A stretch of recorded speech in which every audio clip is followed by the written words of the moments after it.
Hello and welcome to another episode of Bending Perspective, different takes on Avatar the Last Airbender. This is our Season 2 premiere episode. We're going to be covering the first 3 episodes, which was The Avatar State, The Cave of Two Lovers, and Return to Amashu. I'm Emily. I'm Abigail. I'm Daniel. I'm Adrian. Okay, so we start with The Avatar State. Who wants to summarize? Mom, do you have a little synopsis? Sure. So, after leaving the North Pole, the 3-0 traveled to an Earth Kingdom military base, and the reason they traveled there was to get an escort to take them back to the city of Amashu, because Aang is planning on learning earth bending, and he's hoping that King Bumi can be his teacher.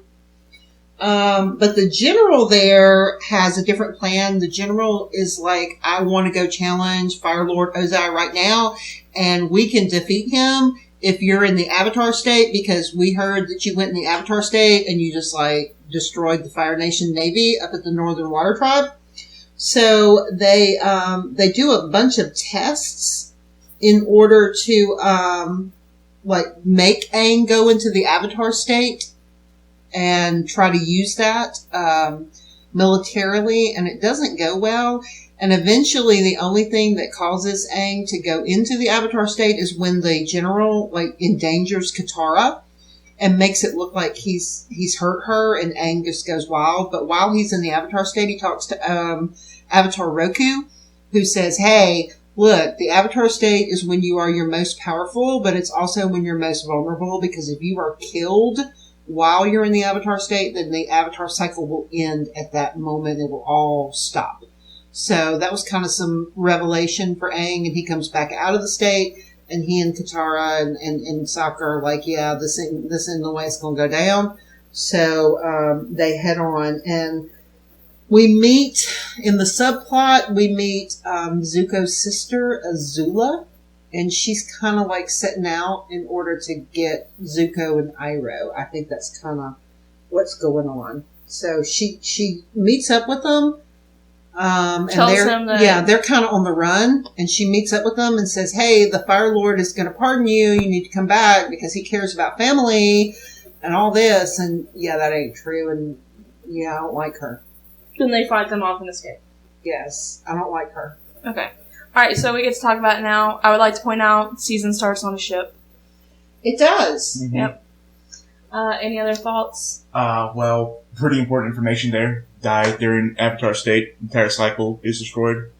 Yes. Yeah, Yep, I didn't remember that from last time watching it at all. How do y'all feel about that piece of lore? I do not. I appreciate that, and I appreciate that Aang got that information. I did not care for the Earth Kingdom general. He was a very much the ends justify the means kind of guy. I'm glad they addressed it, though, because if they did not address it, it would be a plot hole.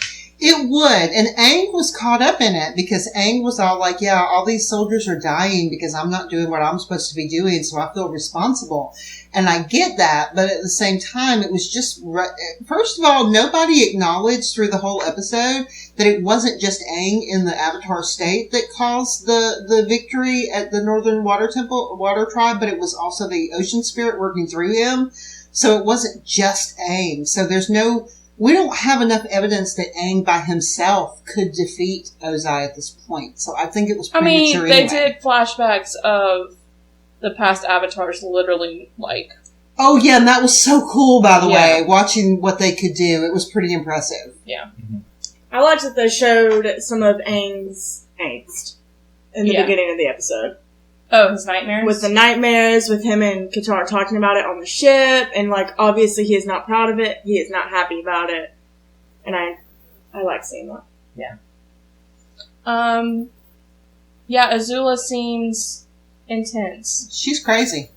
That kind of bad A comment about, how about you worry about me, because I haven't made up my mind yet, but the tides have.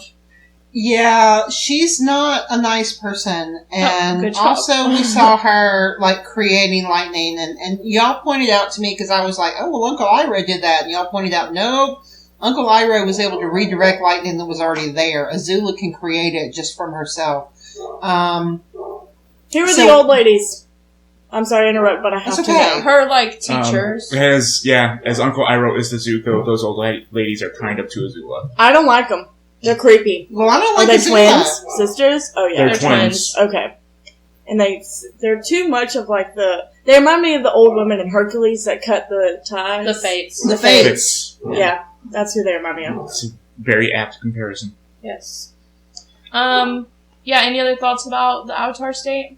A decent episode. Was trying to think. We saw some impressive earthbending Yeah. from the true. general. We did. Oh, I love the scenery was beautiful in this episode. The architecture of the Earth base and the cherry blossoms with Zuko and Iroh. Very pretty. Oh, what about the cutting the hair scene? Oh, wow, yeah. Very significant. The Fire Nation being based off of sort of Japan, Mm-hmm. and the act of cutting off the top knot, which used to be the symbol, the very essence of being a samurai, made it. So you can kind of draw the comparison. The Fire Nation also perceives having that top knot is very significant to nobility.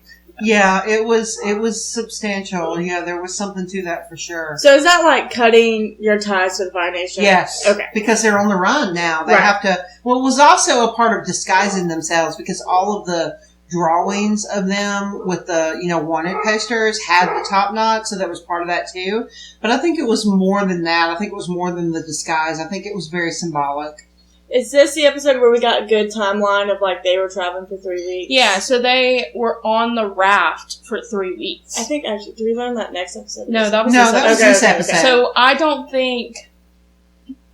Yeah, we still don't know for sure, but I don't know. I don't think they spent 3 months at the Northern Air. No, I think it was probably more like we said, 2 to 3 weeks. Yeah. Because, he's got only 6 months to go, and we know we still have a substantial... So I think he has a year to go, does he not? No, he has 6 months, because it was from one solstice to the next. Mm-hmm. It was from the winter solstice to the summer solstice. No, it's not the solstice, it's the comet. It's a comet. It's not a solstice. But I remember I thought the the comet 6 months. was arriving at the same time. I don't think so. Okay, well, we're going to have to look that up. And somebody, It's a year. If there's any major Avatar fans that are really dogging us right now that are listening to this, I'm sitting besides right you, here. Natalie. I'm sitting right here, and it's a year. I don't think the comet arrives in the winter solstice either, though. No, it doesn't. I'm telling y'all, the series takes place within a year. Oh, okay. Whatever. I don't know. It's not 6 months, but it's a little time. Okay. Yeah. Okay, anything else about the Avatar state? Oh, first time we see past avatars. Yes, besides Roku. We saw Kyoshi, right? The one that looked like... Because we recognized her because she was wearing the same things that they wore in the island. Saw a waterbender who was a guy. We saw a waterbender. And we saw the We saw an airbender that was a woman. And they were very, very impressive. Yes. They were doing So you notice how feats. their eyes flashed and then it went away? Yeah. Where Aang's is not. Mm-hmm. Showing that they have better mastery over Yeah, the he Avatar doesn't state. have control over this. Because he can't trigger it when he wants to. And it's dangerous for him. Yeah. And I think Katara has always recognized that. Because she tried to talk him out of it in the Northern Air Temple. Yeah. I'm sorry. Was it the Southern Air Temple? Yeah. Southern Air Temple. I like she's that she always hates, tried to do that. I like that she hates watching him go through that as a friend. Yeah. She does. I don't like seeing that emotion from I him. did not like the Earth Kingdom General at all. No, me either. But again, I'm glad they addressed it. Yeah. Because it would be a huge... They did. That would be every comment on the series. So, obviously this general recognized that he had a potential weapon in his hands, and he's looking at it as, what can I do to deploy this weapon against the Fire Nation and save my people? So you can kind of understand where he's coming from, but we know that from what Katara was very clear about, and she's kind of representing, the way that it should be in this respect, he's got to learn the other elements yet. He's not ready. Yeah. And from what we know so far of Ozai, he's ruthless, right? Even to his own family. So we know that Aang's going to have to be at the top of his game to go against him. And he's not ready yet. Well, they said the comet would be here by the summer's end. Okay. That's what we learned in the... And it was in the winter solstice, so he does have around 6 months. Yeah. A little more than 6 months. The summer solstice would be mid-June. Okay. Yeah. Ha! Yeah, it's a little more than 6 months. Miss Avatar expert. Ha! Okay, whatever. I think it's 6 months. Okay. Whatever. Alright, thank you. Next. Okay. Sorry. Any other comments? General's actually really a bit of an idiot. Yeah, he is. He should have realized that by triggering the Avatar state, he was going to make Aang hostile to him. Oh boy, Aang crying on his knees, holding his hands when they took Katara down. And Aang was not having it. Aang He was not not having it. Yeah. That was sweet. Okay. Secret tunnel! Oh, no. Alright, so The Cave of Two Lovers is the next one. I'm just basically going to read this synopsis. So they're traveling to Omashu because they turned down the escort. They basically run into hippies who tell them they have to go through this secret tunnel through this mountain because the Fire Nation is occupying everywhere else. They're like, no, we'll take our chances with the Fire Nation, and they, it becomes clear it's impossible. So they go underground. Appa is not happy about this. He does not like Which underground. is very cute. It is very cute. Appa's cuteness in this episode is very high. Yes, it is. So they go through this secret tunnel, and there's these hippies sing this song about the tunnel, and it's the legend about two lovers from different villages, and they're the original earthbenders because they made these tunnels to find each other, and eventually it's like Aang, Katara, and Appa are together, and Sokka is stuck with the hippies. Sokka thinks they're infuriating. Aang and Katara let out their torches and see the crystals light the way to the end. Sokka and the hippies do was it badger moles? Yeah, they tame badger moles. They tame badger moles and get out. With music. With music. And then they're at Omashu. And Aang and Katara kiss. Yeah, Zuko Iroh subplot. Zuko Iroh is that he eats some plants that he thought was good for tea. They get taken Iroh does. They get taken into a nice earthbender family who's refugees from the war. The girl is about Zuko's age, and she kind of tries to bond over scars. Zuko's not really having it. He's really awkward. Then Zuko steals their ostrich horse and leaves. Mm-hmm. And she sees it. And she sees it. And lets it happen. It lets it happen. Alright, thoughts? Abigail? Secret tunnel! Secret tunnel. I enjoyed the hippies. I did not like the hippies. This was a funny episode, though. They annoyed the crud out of me. You were Sokka? I just could not have it. No, they annoyed the heck out of me. But at the same time, I found the Iroh and Zuko subplot pretty compelling. Shocker. But I found the idea that, again, we see, they talk about it, and at one point they're discussing it, and it's like, okay, well, if we go to the Fire Nation for help, we have to face Azula, but if we go to the Earth Kingdom, they're going to kill us. Earth Kingdom it is. The idea that facing Azula is worse than death. And they go to the Earth Kingdom, and they're met with nothing but kindness. Yeah. And you see Uncle Iroh's distaste for Zuko's action at the end, because he says, these people have showed us nothing but kindness. Yeah. And you're stealing from them. The scars thing where Zuko, she assumed that Zuko was an Earth Kingdom person that had been attacked. When by she the says, Fire is your Nation. father at war? And he says, yeah. No, yes. It's so rough. It's really hard to watch and I think it's a good character moment for Zuko, because even though he does steal the ostrich horse in the end, and you can see that he's still very single-minded, I think it's just starting to break down those barriers a little bit. He's starting to see that the Earth Kingdom is made up of people, not just things to be conquered, but actual people. Yeah. But back to the hippies, that whole... First of all, I found it predictable. I said out loud, hey, they're gonna have to put their torches out because the thing was like, love shines in the darkness, and there's gonna be something that lights up when they put the torches out. It was predictable. It was formulaic. Meaning you broke the number one rule. It was annoying. You broke the number one rule. Save it for the podcast. Unforgivable. Anyway. It was annoying. It was a filler episode. But it was much better than The Great Divide. It was. I will say that. Yes. Yes. Because it was entertaining. The whole thing with Sokka hitting his forehead every time they say something stupid. That's funny. That was funny. I'm sorry. And Appa was really Appa cute. was so good during this episode. He was very cute. His little braids by his arrow. It was cute. And him falling on his back when Yes. they got outside. Yeah, that was super cute. Yes. Also, I love that Momo is always with Sokka. That's true. Yeah. They're Well, always I mean, More or less. Yeah, more or less. Any other thoughts? I drew a flower. Abigail's drawing on our table, FYI. It's glass. It has a glass topper, but she is literally using a dry erase marker and drawing on the glass. Secret tunnel! No! That's such a Zuko joke. and Iroh plot was a lot of fun this episode. I like that a lot. Natalie sent me a meme from the internet that had a screenshot of Zuko grabbing the branch from Iroh and saying, "We can't trust these plants anymore." She said, "What anti-vaxxers are like." It was hilarious. Okay, any other things? Are we moving on? We're not gonna... Is this the episode Ty Lee gets introduced? Or? No, it's next episode. episode. It's next episode? Okay.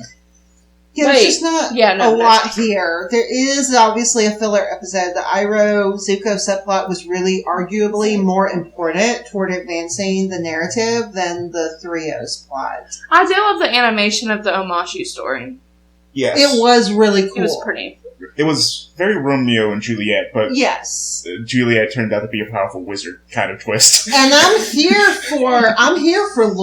Like, I'm here for lore dumps. Anything that helps us get a background on this world. And not only did they have the lore about the Badger Moles, but we met them. Yeah. And they were very intimidating. Well, that's something I want to mention. Throughout the series, whenever the Earth Kingdom is involved, you see Badger Mole statues.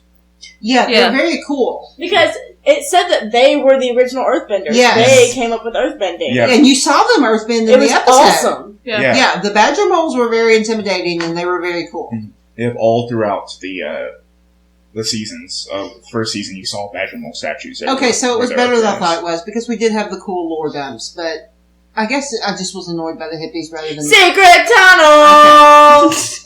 Alright, to avoid Abigail singing, can we please move And on? die! Alright, Dan, you want to do Return to Omashu? Alright, so Return to Omashu has the Three-O finally laying sights on Omashu again, seeing it occupied by the Fire Nation. They decide to sneak in through the sewers where they learn about the purple pentapus. Yep. And that leaves marks on your body, an important plot point for later.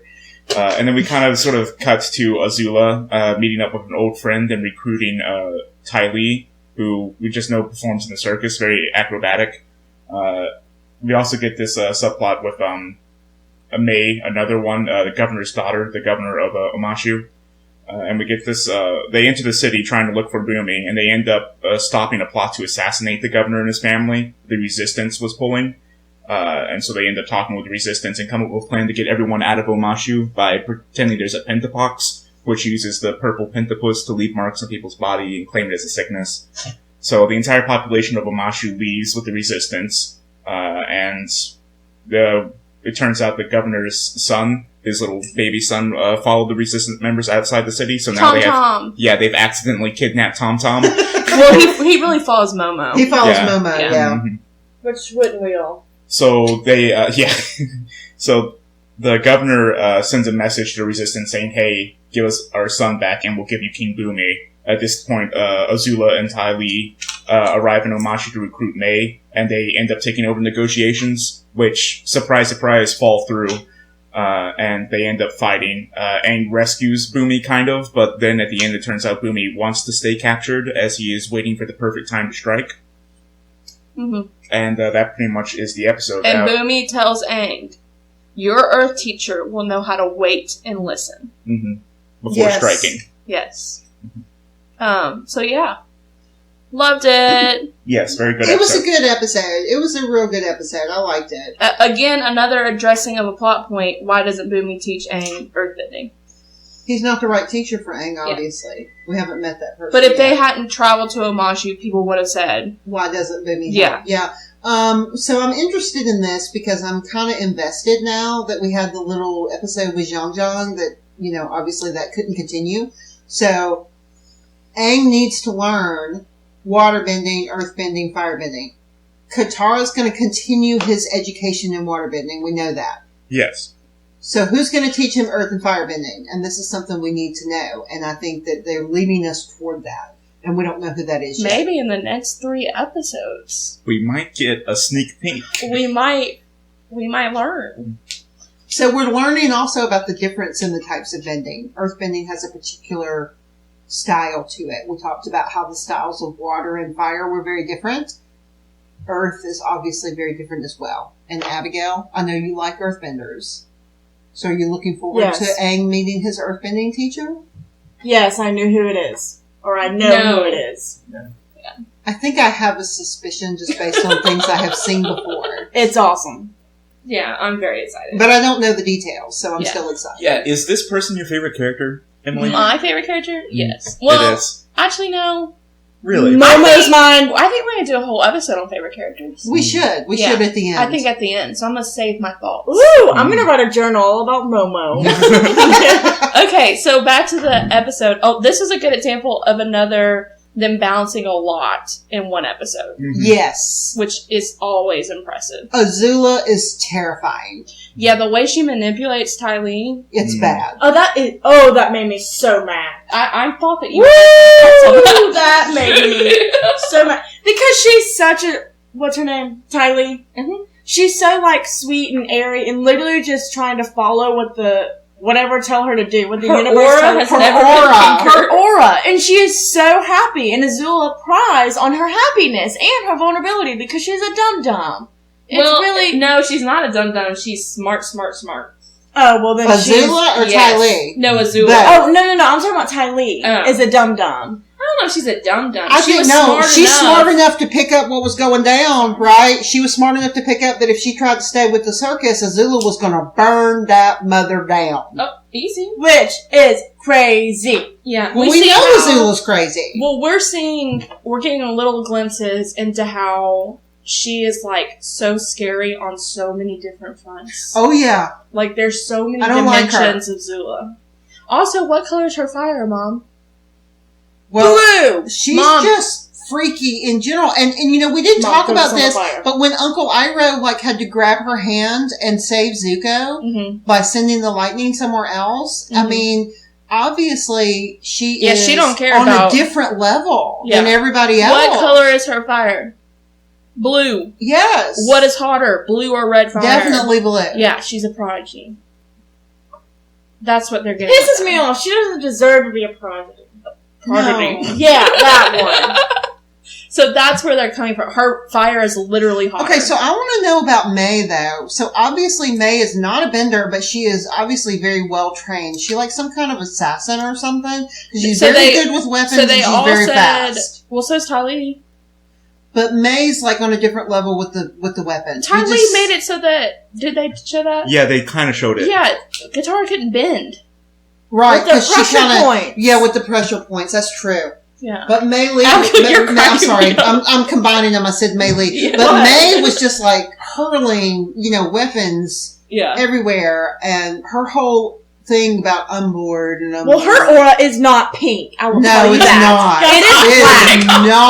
Y'all, I have to give y'all the behind the scenes parting the kimono a little bit. We have to use one microphone, and now, so every time Abigail talks, she lunges over me and the microphone, and it's cracking me We up. only have one microphone today. So hey, I have a question. Does May have a thing for Zuko? Because there's a little line 100%! I'm tired of that 3-0. I like my original 3-0, not this crappy 3-0. Actually, We just met. No, they're not even a 3-0. They're a trio. Yeah, so it is interesting. So they said that they all went to school together, right? Right. Well, Azula, Ty Lee, and May did. Yeah, that's what I mean. So, but it's cool that it's cool and interesting that it's not a group of 3 firebenders. It's Azula and 2 super specialized people. Yeah, so quit trying to couch it as something positive. They suck. We don't like them. What do you mean? They're awful. Okay, all three of them. So do you find them way more? So like rank them with Zhao. They're scarier than Zhao. Really? Yes. No, I think Azula is. But like Pink Aura, like we could be friends. You think and so? her? Oh, we could be friends. I don't know. Abigail does have a pretty pink aura. Yeah, Do you think Kylie could be friends with the trio? Yes. What about May? No. No, May's just gonna go like sing about a butterfly dying on a tree or something. Oh, that's a Lydia reference.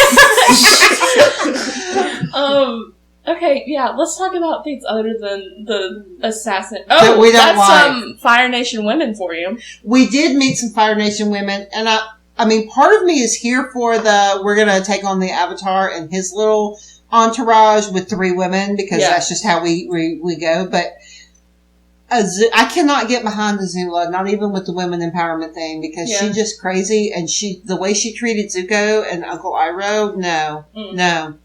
Not here for it. I don't like her. So, I know it's a little triggering, but it was a good plot point how to get all the villagers out of Omashu. Yeah, the whole plague subplot was I love that everybody was like, didn't your cousin die? I know.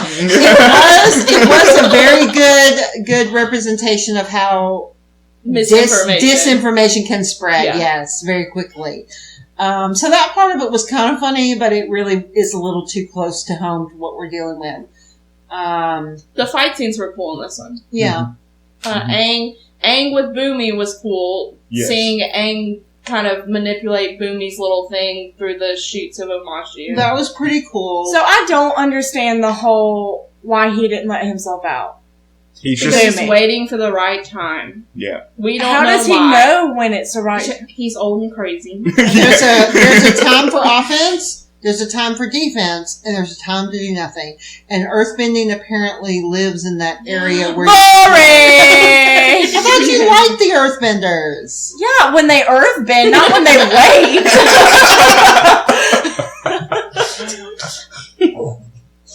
Okay, so also Boomy just cracks me up because he's crazy, y'all. He is crazy. When he said Momo has mastered 87 genes himself. Well, he's crazy. But he's a different crazy than Azula crazy. Yeah, he's a fun crazy. Yeah, like Nana. Well, there we go. She listens to this. Oh my lord! Anything else on Return to Omashu? Oh, Aang returning Tom Tom was a sweet scene. Yeah. But my question is, did he fly with him in that little flimsy? I think so. Ooh. That's better than Sokka. Sokka ran down a ladder with him just on one arm. And then Momo dragged him by his tail. Aang is doing good. That's true. And then, let's be fair, they didn't intentionally kidnap the No, they governor's did not. son. Also, they said that boy was 2. He was not 2. He was younger than 2. He was not 2. He was barely walking. Yeah. I would say, between 10 you don't know and how 12 children months. develop in the Fire Nation. Oh, come on. But also, that is a good point. They show us that there was that whole conversation with the general, where they were like, this is just, the trio was playing with the baby, and he was like, he's going to grow up to be part of the Fire Nation army. And it's like, he won't be cute when he murders people. Yeah, I know. That was hard. I know. But he's still just a baby, and he needs to go back to his mama. Alright, can we move on? I don't know why they named him Tom Tom, but I like it. Yeah, I don't like that Let's name. move on. It's kind of dumb. Well, we're done. We're done. It's time for favorites. Oh, yeah. No other thoughts? Not really. All We're right, ready Abby. to move on. That's Maddie. Yeah, Maddie has something to say. Wow. I don't know. I think the one that was most enjoyable for me to watch was Secret Tunnel. Oh my Secret lord. Tunnel. But I enjoyed the last one the best, I think. Return to Omashu. Just with all the other stuff going on. It wasn't a filler episode. So Right. Return to Omashu. I'm gonna go Return to Omashu. I will as well. I guess so. What do you mean you guess so? You sure you don't want it to be Secret Tunnel? No, because I like the Iroh and Zuko subplot, but that's okay. No, that wasn't in Return to Omashu. I know. That's what Well, I'm saying. That's why I'm why- struggling. No, I think Return to Omashu was the best episode of the 3. No, It's not your the best favorite. episode. It's your favorite. Your favorite. I'm still going to go Return. Okay. Anybody jumping ship? No. Okay. All right, yeah, Blue Spirit. So just to be clear, Emily, Dan, and Mom are on the Blue Spirit, and Abigail's still Winter Solstice Part 2. No shame, girlfriend. You do you. Also, I drew a picture on the table, and it's Daniel talking to the microphone, go blah blah blah blah blah. Please get that off of my table. Okay. Your table. Our table. Our table. Our table. All right, we're gonna sign it off there, Mom. What do you Yeah, have to I sign don't have off? anything today. What? Well, you say have something? to. I don't have anything. Try again and die. You have to say something. I don't have anything. Hold on. What? Do you have like a list? Hold on. What are you doing? 2 lovers. No. All right, we're done. That's it. We're done.